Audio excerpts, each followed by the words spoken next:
memang tidak ada jaminan, tetapi yang pertama ketakwaan dia kepada Allah Subhanahu wa Ketakwaan taala ya. itu satu. Kemudian yang kedua kontrol dari masyarakat, kontrol dari partai politik itu.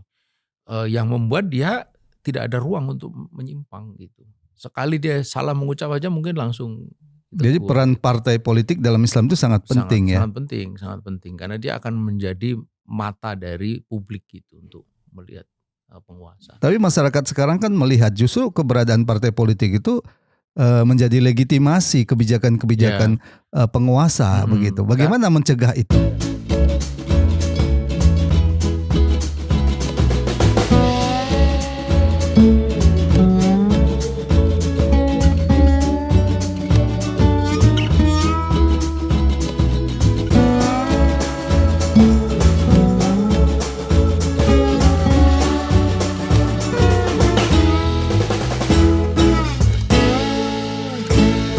Bismillahirrahmanirrahim. Assalamualaikum warahmatullahi wabarakatuh. Pemirsa yang dirahmati Allah Subhanahu wa taala, kembali kita bertemu dalam program Focus to the Point. Kali ini kita akan membahas salah satu hal yang penting ya, terkait dengan bagaimana negara terutama negara khilafah ala minhaji nubuwah ini mencegah intervensi negara lain.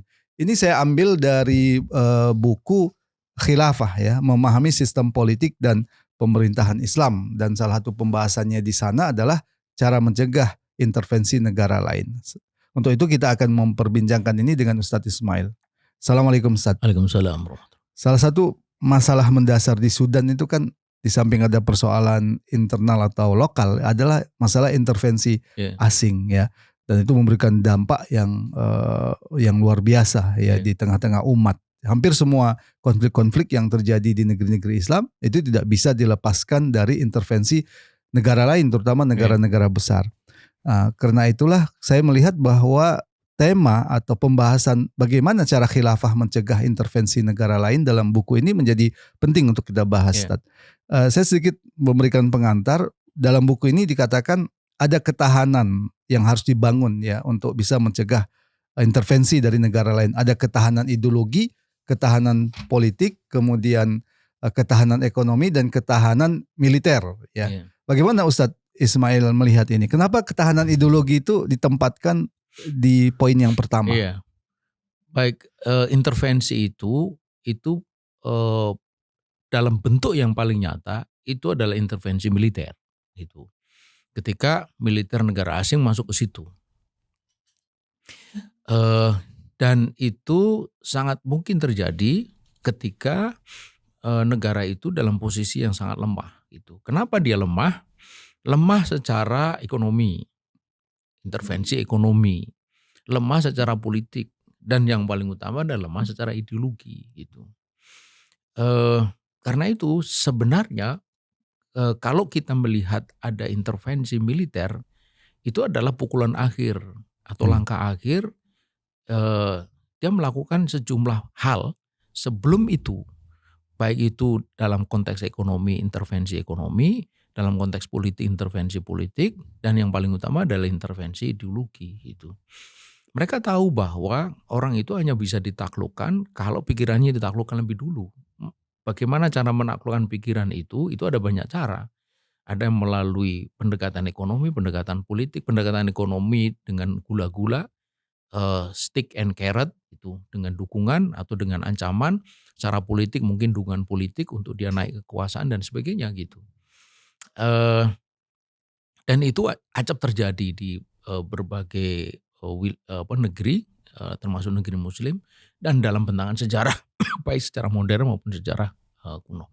Karena itulah kalau kita bicara tentang apa yang harus kita kekuatan apa yang harus kita miliki, betul bahwa kekuatan yang paling utama itu adalah kekuatan ideologi. Gitu. Ya, ketahanan ideologi dalam negara khilafah itu tentu didasarkan pada Islam. Bagaimana kita bisa menjelaskan bahwa kalau sebuah negara itu mendasarkan kepada ideologi Islam, itu akan membangun kekuatan mencegah intervensi? Yang pertama dan utama itu adalah terlihat dari bagaimana negara itu diatur. Karena ideologi itu bentuk nyatanya adalah di dalam pengaturan kehidupan, baik itu dalam konteks ekonomi, politik, sosial, budaya, pendidikan dan sebagainya. Yang itu akan memberi warna kepada masyarakat dan pada akhirnya juga akan mempengaruhi cara berpikir dan perilaku masyarakat pada jangka yang panjang gitu. Dan pada akhirnya jika pengaturan kehidupan masyarakat itu memberikan kepuasan kepada masyarakat, apalagi kalau kemudian mereka paham kenapa mereka harus diatur dengan cara itu, disitulah kekuatan ideologi itu akan terbentuk gitu. Apalagi ditambah dengan penanaman katakanlah ideologi atau akidah itu terus menerus dalam berbagai kesempatan, dalam berbagai cara, melalui berbagai pendekatan. Yang utama tentu saja melalui pendidikan, ya, melalui melalui taklim-taklim atau tausiah atau pengajaran-pengajaran yang dilakukan baik secara formal maupun informal gitu. Melalui pidato-pidato para pemimpinnya, melalui dalam berbagai levelnya, itu mestinya mereka itu menyampaikan sesuatu yang bernilai ideologis. Kalau itu bisa terjadi, kalau itu dilakukan, maka apa yang disebut ketahanan ideologi itu akan terbentuk. Gitu. Ya, dalam ideologi Islam itu kan satu hal yang sangat-sangat mendasar adalah apa yang disebut dengan asyadah, ya, menyerahkan kedaulatan atau asyadah li syar'i. Bagaimana asyadah li syar'i ini bisa mencegah intervensi asing? Iya, intervensi asing kalau mereka yang sekarang ini ya kita lihat mereka itu tidak perlu jauh-jauh datang.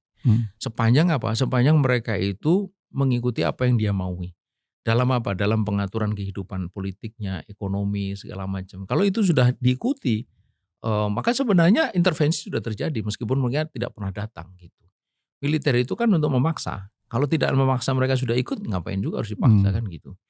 Nah, karenanya maka apa yang disebut al-ghazwul fikri, perang pemikiran, perang ideologi itu menjadi garda paling depan sesungguhnya untuk melakukan apa yang disebut dengan intervensi ideologi. Dan buahnya itu adalah ketika negara itu bersetuju dengan apa yang disebut asyadah, kedaulatan versi mereka. Nah itu. Kalau versi mereka itu kedaulatan di tangan rakyat, yang artinya secara gamblang itu menggunakan hukum sekuler, menolak hukum Islam, maka itu intervensi sudah terjadi gitu. Jikapun ada syariah itu sebagai opsional saja.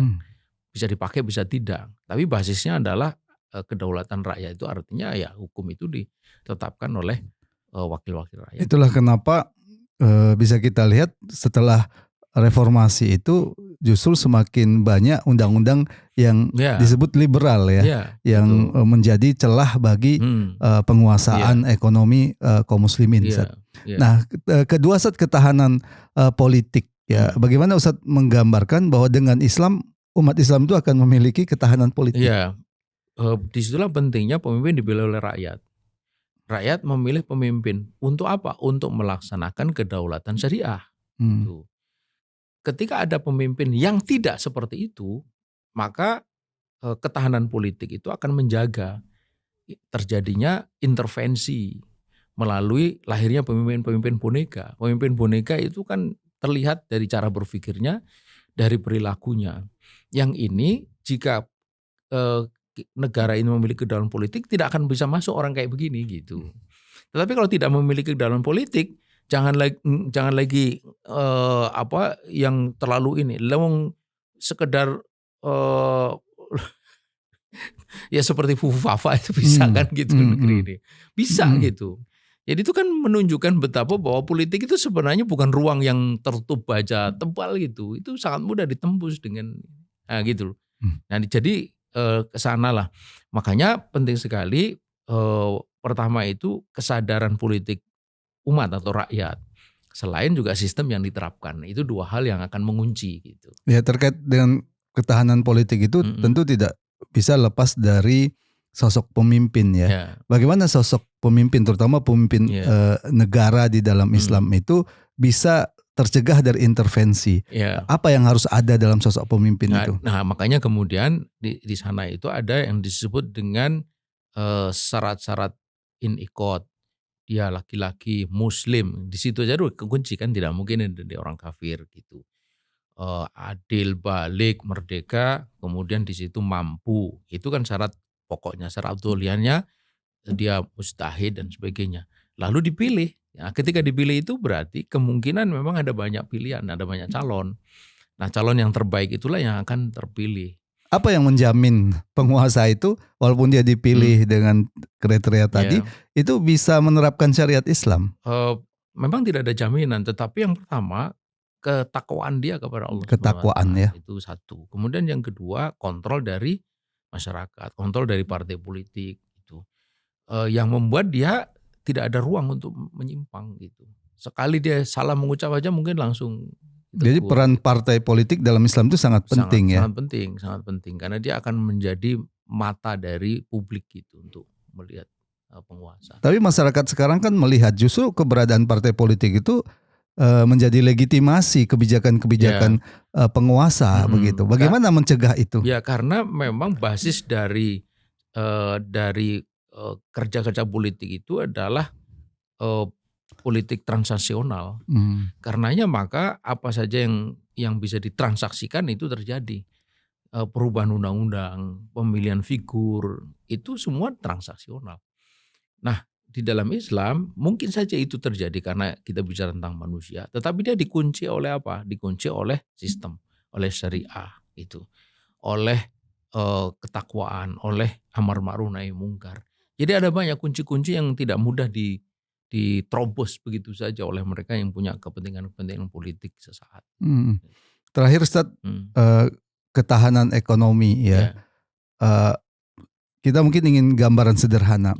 Bagaimana sistem ekonomi Islam itu bisa mencegah intervensi negara-negara imperialis? Ya, intinya itu ekonomi itu kan bagaimana negara ini bisa mencukupi kebutuhan dasar, ya, kebutuhan asasi, kebutuhan doruri, sandang papan pangan, kemudian pendidikan kesehatan, tambah lagi infrastruktur kalau zaman sekarang transportasi dan sebagainya. Ketika itu bisa dipenuhi, maka sebenarnya negara ini sudah memiliki basis ketahanan ekonomi yang kokoh gitu. Karena rakyat tidak akan punya alasan untuk ngapain juga saya harus melakukan sesuatu yang membuat apa yang sudah terjadi ini tidak berjalan dengan baik. Apalagi kemudian dia tahu bahwa ini semua didasarkan kepada Islam. Kemudian itu semua terjadi karena keadilan gitu. Dia bisa melihat bahwa ekonomi ini bukan hanya sekedar tumbuh, sustain, tetapi juga adil dan berkah. Nah, gitu. Adil, berkah ini sesuatu yang dicari. Adil semua orang, tetapi berkah ini hanya mungkin didapat melalui Islam gitu. Yaitu dengan ketaatan kepada Allah, melakukan apa yang wajib, meninggalkan yang haram. Tidak ada ekonomi yang haram berlaku di negara itu.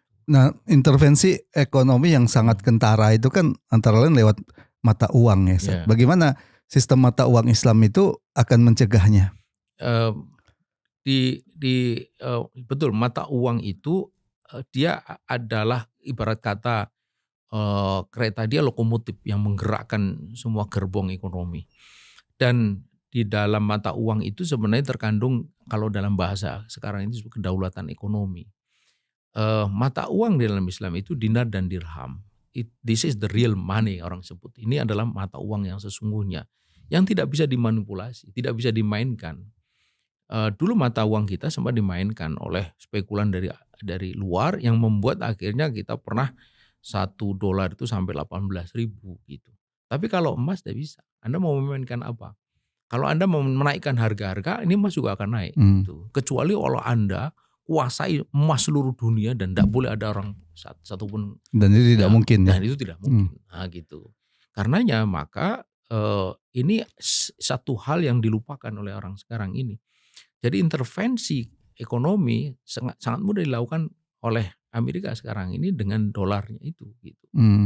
Meskipun dia mendapat tantangan dari BRIC ya, dari yuan, kemudian dari pound sterling, euro dan sebagainya, tetapi tetap aja dia sebagai hard currency itu sekarang ini masih tetap menjadi mata uang yang paling kuat. Terakhir Ustadz, masih terkait dengan ekonomi, salah satu sumber konflik yang itu menyebabkan intervensi asing itu kan tentang kekayaan negeri Muslim ya, terutama tambang yang melimpah. Di Sudan kita tahu di situ ada emas ya, ada minyak, demikian juga di Timur Tengah begitu. Nah, bagaimana memastikan dengan Islam ya ekonomi pengelolaan kekayaan alam umat Islam ini tidak akan dirampok oleh negara-negara imperialis. Iya, justru disitulah pentingnya orang itu memahami bagaimana pengelolaan sumber daya alam. Satu, bahwa itu adalah milik umum yang wajib dikelola oleh negara melalui sebutlah badan usaha milik negara atau perusahaan negara mengelola itu untuk kesejahteraan rakyat. Itu yang pertama. Kemudian yang kedua, disitulah pentingnya expertise itu, ilmu pengetahuan teknologi untuk bisa mengeksplorasi dan mengeksploitasi sumber daya alam. Sebab kalau kita tidak punya ilmu pengetahuan dan teknologi, kita dengan mudah dibohongi. Gitu. Sekarang bagaimana kita bisa percaya bahwa di sini dry hole misalnya kalau kita ngebor, kalau kita tidak punya pengetahuan, padahal itu isi. Ini hanya 10, padahal isinya 100. Gitu. Jadi hal-hal kayak gini ini harus dipahami juga bahwa kadang-kadang itu bukan karena mereka pintar, tapi karena kita bodoh gitu, yang membuat intervensi itu mudah sekali dilakukan. Disitulah bahwa seorang muslim itu memang harus dibina agar dia memiliki saksya Islam, tetapi juga dia harus punya bekal penguasaan sains teknologi untuk bisa mengelola sumber daya alam yang menikmati di negeri muslim sehingga bisa dikelola dengan baik. Gitu. Ya, dan konsepsi kepemilikan umum terutama terkait dengan jumlah tambang yang melimpah itu juga mencegah perusahaan-perusahaan imperialis untuk masuk ke dalam. Terima kasih Ustadz Ismail. Pemirsa, demikian pembahasan kita dari buku ini, yaitu cara khilafah mencegah intervensi negara-negara imperialis. Ya, ada ketahanan ideologi, politik, ekonomi, dan tentu saja militer. Namun basis semua itu tadi disampaikan oleh Ustadz Ismail adalah ketakwaan. Ketakwaan penguasa yang takut pada Allah dan ketakwaan rakyat yang tidak akan membiarkan terjadinya penyimpangan terhadap syariat Islam. Semoga bermanfaat. Assalamualaikum warahmatullahi wabarakatuh. Waalaikumsalam warahmatullahi wabarakatuh.